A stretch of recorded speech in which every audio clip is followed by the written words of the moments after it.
Hey you guys, it's Ashante from FlyFitFierce here. And if you're watching right now, it's because you're tuned into my very first YouTube video. So thank you so much for being here. Today my video is going to be on So You Want to Lose Weight. 5 tips to starting your weight loss journey. So without further ado, let's get into it. Keep watching.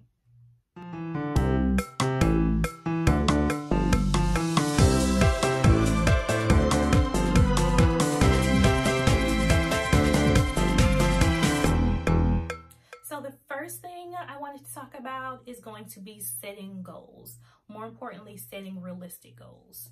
So with our goals, they must be SMART goals. SMART stands for 5 different things.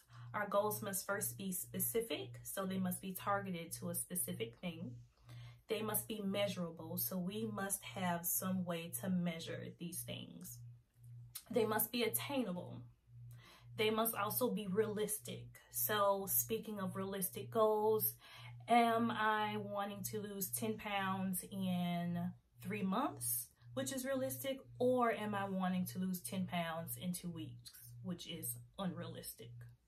The last thing is the T, and the T is for time-bound or time-oriented. So it's very important that when we list our goals or when we decide what our goals are, we give ourselves a time to achieve these goals.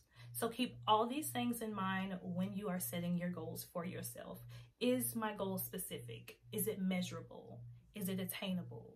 Is it realistic? And is it bound in time? Do I have a deadline? Do I have a certain time that I want this done by?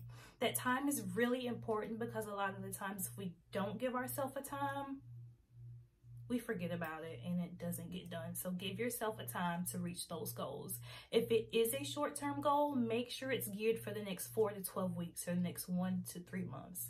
If it's a long-term goal, give yourself a little bit more time. Give yourself 6 months to a year or 6 months to 2 years, depending on what that goal is for yourself.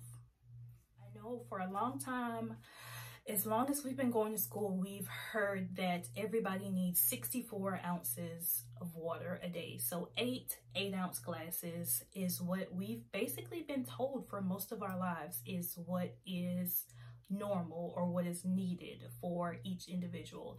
That is actually false because that does not take into account that everyone is a different size. Everyone is a different weight. So you should be drinking half of your body weight in ounces daily. So what that means is the 200-pound individual is going to be drinking 100 ounces of water per day. So just divide your weight in half. So divide it by 2. That also means that the individual that's weighing 150 pounds is going to be drinking 75 ounces of water per day. It's very important that we stick to these goals in any circumstance, especially if we want to lose weight. Water is going to help with the weight loss journey for so many reasons. One reason is because we burn more calories. Y'all, when we drink water, our body has to work. Our body has to do something with it. So when we drink water, we're actually burning calories just by drinking that water because our body has to get it off. It has to do something with it. Drinking water is also going to help suppress your appetite, and this is going to help especially before your meals or when you're hungry. So drink a whole lot of water. Drink some water. Chug some water 10 minutes before your breakfast. Chug some water 10 minutes before your lunch. Chug some water 10 minutes before your dinner. That's going to do wonders for you. You're going to feel fuller. You're not going to eat as much because we don't have that hungry feeling. It's also going to help to just hydrate us, hydrate our skin, hydrate our tissues. It's going to help us get rid of that excess salt that's in our body. So our water is important, y'all. Make sure that this is something that we're doing. Even if you're not a water drinker, gradually get to this goal. So say you weigh 150 pounds, you need to be drinking 75 ounces of water per day. Start and say, okay, today I'm going to drink 30 ounces of water, and you drink your 30 ounces. And then the next day, okay, say, all right, I'm gonna drink 50 ounces today. Start with small goals. If the overall picture seems like it is too big, scale back, make it bite-sized, and do it a little bit at a time until you reach your goal. My next tip is going to be focusing on the diet aspect. So I know diet is just such a scary word. It's just like nobody wants to be on a diet. And that's the thing. When you want to lose weight or start a weight loss journey, you're not really going to be going on a diet. You're literally going to be making lifestyle changes.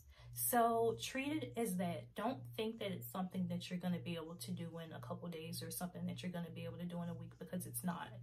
I would first start and really just take a look at your nutrition history or your history with food. So if you are a big soda drinker and you're used to drinking 5 sodas a day, how about we're going to say, okay, I'm going to drink 2 sodas a day this week. So 2 sodas a day, every day this week. Usually you're drinking 5. So going from 5 sodas a day to 2 sodas a day is going to be really drastic. So give yourself a week. Say this week, I'm still going to drink my soda, but I'm going to drink 2 sodas a day. Next week comes around, we'll say, okay, I'm going to drink just 1 soda a day. So take everything a step at a time. If you are really, really, really big on fast food, there's 7 days in a week. If you are used to eating out or eating fast food 7 days a week, you can say, okay, this week I'm going to eat fast food 4 days a week. You can still have fast food 4 days a week. But on those other 3 days, I'm going to be cooking. I'm going to meal prep. I'm going to make something that's not fried. I'm going to make something that's a little bit better for me. So instead of saying, okay, I'm going on a diet, I'm not going to have any fast food, reduce your intake until you're gradually having less of it. So the next thing that you need to do is find an accountability partner. Your accountability partner is going to be someone who knows your goals and is going to push you to reach them even when you don't feel like it. So say if your goals for yourself are to work out 3 days a week, let your accountability partner know, hey, I'm working out Monday, Wednesday, and Friday this week at 5 o'clock. Let that person know so they can stay on you literally. If it's 4:30, they should be texting you. When are you going to work out? Did you do your workout? Send me a picture when you do your workout. If it's about food, have somebody that's going to keep you accountable. Have somebody that's going to text you and say, send me a picture of your lunch. Send me a picture of what you're eating. Send me a picture. It can be someone that is also going on a weight loss journey, because you guys can help each other out. That is what I do recommend, because when you have similar goals, you are more inclined to reach those goals with another person versus doing it by yourself. We can't do everything alone. I have to tell myself, note to myself, you cannot do everything alone. So definitely find somebody, find some help. It is going to be the greatest thing, because you're going to be able to get motivation from them. They are going to fill you up on days when you need somebody else to do that for you. So find a partner, find someone you trust, find someone that's genuine. And yeah, my last tip is probably the most important one, and it is to not become obsessed. Do not become obsessed with this, you guys. I know it's important. I know you want to lose weight. I know you want to reach your goals, but don't become obsessed with it. It definitely is something that is a slow and steady race, especially when we talk about weight loss. Safe weight loss is no more than 1 to 2 pounds of loss a week. Anything over 1 to 2 pounds a week is over dramatic, and it's probably not going to last, meaning that we're probably going to gain the weight back. When it comes to your weight loss journey, don't be obsessed. I've been there before. You want to start your journey. You want to see results. You're weighing yourself every single day. You're not eating because you really want to see results. Don't starve yourself, guys. Rome was not built in a day, and this body is not going to be built in a day either. You have to think about how long it took for you to get where you are currently. It's going to take some time to get to where you want to be.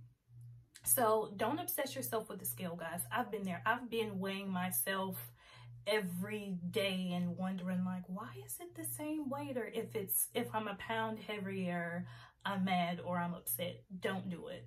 Literally pick one day a week to weigh yourself. Maybe it's Sunday. So if you pick Sunday to weigh yourself first thing in the morning, take a weight. After you've gotten your weight, throw the scale away. Put the scale in the back of the closet. Put the scale somewhere that you cannot see it, out of sight, out of mind. Weigh yourself only once a week, guys. I'm serious. Have fun and take your time. Learn about your body, learn about yourself. It's really, really a gratifying process when you start to see changes. And I think that's the biggest thing with us. We are an instant gratification world right now. We want results right now, right now, right now. The thing is with fitness, you don't ever really see results immediately. So don't think that you're going to. Above all, have fun, be kind to yourself, love on yourself, and your journey will be extra special. So that's it, you guys. Those are my top tips for starting a fitness journey. Once again, I want to thank you guys so much for visiting me and my channel. Until next time, bye.